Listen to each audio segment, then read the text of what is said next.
Assalamualaikum warahmatullahi wabarakatuh. Ayah bunda, mungkin 14 hari ke depan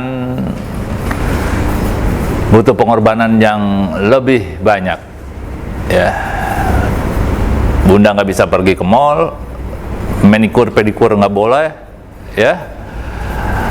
Ayah juga tidak bisa ke kantor, bete di rumah lihat anak-anak ya. Kita harus tanamkan kepada anak-anak bahwasanya yang namanya pengorbanan harus dimiliki oleh kita semua.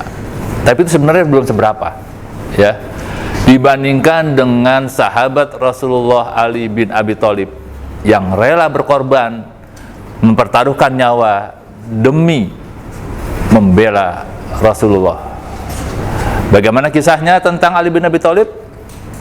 Mari kita saksikan Kak Dwi mengisahkan cerita tentang Ali bin Abi Thalib. Selamat menyaksikan.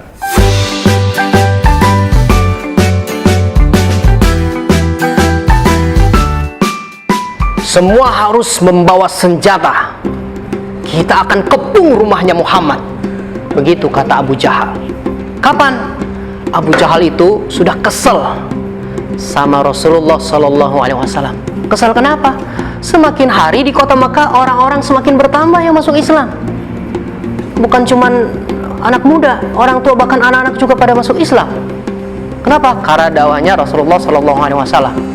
Maka kemudian Abu Jahal mengumpulkan seluruh pemuda yang ada di kota Mekah untuk mewakili suku-suku di antara mereka. Semuanya wajib membawa senjata. Kita akan kepung rumahnya Muhammad. Jangan sampai dia pergi meninggalkan tanpa pengawasan kita. Kita pastikan dia malam ini terbunuh. Wah, suasana sangat genting. Tapi Abu Jahal bilang, jangan sampai informasi ini sampai ke telinganya. Pokoknya malam ini dia harus kira-kira begitu Abu Jahal tuh. Ternyata memang kaum muslimin waktu itu sudah diperintahkan oleh Allah untuk meninggalkan kota Makkah, hijrah ke kota Madinah. Semuanya sudah meninggalkan. Para sahabat termasuk sahabat mulia Umar bin Khattab juga sudah meninggalkan kota Makkah. Bahkan dia satu-satunya yang berani meninggalkan kota Makkah secara terang-terangan. Tinggallah beberapa orang, diantaranya Rasulullah, Abu Bakar As-Siddiq, Ali bin Abi Thalib, dan beberapa kaum muslimin yang belum berangkat untuk meninggalkan kota Makkah. Ternyata teman-teman, berita itu akhirnya bocor juga, sampailah ke telinga Rasulullah. Maka kemudian Rasulullah bertemu dengan Abu Bakar. Wahai Abu Bakar, kita akan berangkat malam ini. Betapa bahagianya Abu Bakar. Maka kemudian Rasulullah pulang ke rumahnya. Abu Jahal, CS itu kemudian datang menjelang malam itu. Mereka datang mengepung rumah Rasulullah. Lengkap mereka satu persatu dengan senjata-senjata mereka. Ada yang bawa pedang, ada yang bawa tombak, ada yang bawa panah. Pokoknya semua senjata yang mereka punya, mereka wajib bawa. Dikepung, rumah Rasulullah dikepung. Jadi tidak mungkin orang bisa keluar dari rumah itu dalam keadaan selamat. Mereka bawa senjata. Kebetulan di rumah itu ada dua orang, Rasulullah dan sepupunya Ali bin Abi Thalib. Maka kemudian kita lihat teman-teman, Abu Jahal ini saking semangatnya, malam ini tidak boleh ada yang tidur. Semuanya harus mengawasi rumah ini. Begitu ada orang keluar, langsung. Kira-kira bisa loloskah Rasulullah? Dengan izin Allah. Maka kemudian ketika malam menjelang, binatang-binatang malam mengeluarkan suaranya, angin bertiup. Angin malam itu kan kalau malam dingin kalau di sana. Tapi Abu Jahal dan kawan-kawannya ini mereka sudah bertekad ingin menghabisi Rasulullah SAW. Maka kemudian Rasulullah mengintip dari dalam, mereka masih ada. Kemudian Rasulullah memerintahkan Ali, wahai Ali, maukah engkau menggantikan aku tidur di kamarku? Itu berarti menggantikan tidur Rasulullah untuk siap-siap mati. Siap-siap mati teman-teman. Rumah sudah dikepung, nggak mungkin bisa lolos. Apa kata Ali? Siap wahai Rasulullah. Ali ini luar biasa. Disuruh menggantikan Rasulullah tidur, konsekuensinya adalah, keputusan terburuknya adalah dia akan mati. Karena para penjahat ini, Abu Jahal CS ini udah siap menghabisi Rasulullah. Siap, kamu tidur di tempat tidurku pakai selimutku yang warna hijau, kata Rasulullah, kamar selimut kesayangan Rasul itu warna hijau. Mau tidur di tempat tidurku dan gunakan selimut kesayanganku yang warna hijau itu tadi. Maka kemudian Ali tidurlah di kamar Rasulullah. Bayangin teman-teman, menggantikan orang tidur bukan hanya menikmati fasilitas kamar, tapi siap dengan konsekuensi bahwa dia tidak akan hidup lagi hari itu. Rasulullah kemudian setelah Ali sudah tidur, Rasulullah keluar mengintip, dan datanglah pertolongan Allah.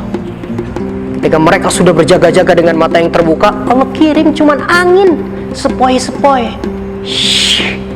Dan satu persatu mereka yang tadi matanya melotot berjaga-jaga tumbang satu persatu. Mereka tertidur, ngantuk luar biasa. Rasulullah buka pintu, melihat orang-orang ini sedang tidur. Maka sebagai bagian untuk memperolok-olok mereka, itu setiap orang yang tidur itu ditaruhin apa? Kepalanya ditaruhin pasir. Memastikan bahwa mereka memang benar-benar tidur dan nggak sadar. Dan Rasulullah kemudian meninggalkan rumah itu bersama Abu Bakar untuk pergi meninggalkan kota Mekah. Dan ketika Abu Jahal terbangun, mereka kaget luar biasa. Ini siapa yang suruh kalian tidur? Bukankah kita rencananya malam ini akan menghabisi Muhammad?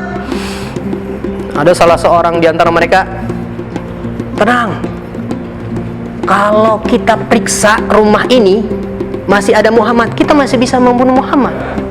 Baiklah, sekarang semuanya bangunkan semua, tidak boleh ada yang tidur lagi. Kita akan masuk ke dalam rumahnya Muhammad dan kita akan bunuh dia. Maka bangunlah mereka, siapkan senjata kalian. Pintu dibuka, masuk mereka beramai-ramai, masuk ke dalam kamarnya Rasulullah. Dan di situ ada orang yang sedang tidur, gak kelihatan mukanya karena pakai selimut kan, dari kepala sampai kaki. Maka Abu Jahal ketika masuk, mendobrak masuk ke dalam kamarnya Rasulullah, siapkan senjata kalian. Hitungan ketiga, kita tusukkan senjata kalian untuk orang ini. Tiba-tiba temannya ada bilang, mereka udah siap nih, udah siap dengan senjata mereka, siap ingin menghabisi orang yang sedang tidur itu. Tiba-tiba ada yang di sebelahnya, tuan, sebentar, ada apa lagi? Ini udah siap kita bunuh nih. Tenang, ini kayaknya bukan Muhammad, tapi ini kamarnya. Iya, tapi kayaknya bukan Muhammad. Badannya nih kayaknya beda nih. Oh ya, kalau gitu buka aja selimutnya. Kalau Muhammad langsung kita bunuh. Kalau bukan nanti kita cari lagi, urusannya lain lagi tuh. Maka ada satu orang yang memberanikan diri membuka selimut itu. Betapa kagetnya Abu Jahal dan kawan-kawan itu begitu melihat, begitu mereka siap akan membunuh Rasulullah. Tapi begitu dibuka, Ali bin Abu Thalib bangun dalam keadaan ngantuk, bingung ketika melihat orang sedang banyak mengangkat senjata. Terus ditanya sama Abu Jahal, di mana Muhammad? Di mana dia? Aku nggak tahu. Kemana Muhammad? Aku nggak tahu. Kenapa kamu menggantikan di sini? Ya, aku disuruh sama Muhammad, sama Rasulullah untuk tidur di sini. Maka itu Abu Jahal begitu marahnya, dia langsung keluar menyuruh semua teman-temannya itu untuk mengejar Muhammad Rasulullah SAW. Teman-teman bayangkan kalau dibangunin, terus ketika terbangun melihat banyak orang berwajah garang sambil membawa golok, sambil membawa senjata tajam, kira-kira rasanya gimana ya? Tapi Ali tenang aja tuh ketika ditanya, gimana Muhammad? Ya aku nggak tahu, cuma gitu doang. Kalau kita mungkin udah tolong gitu. Masya Allah. Assalamualaikum.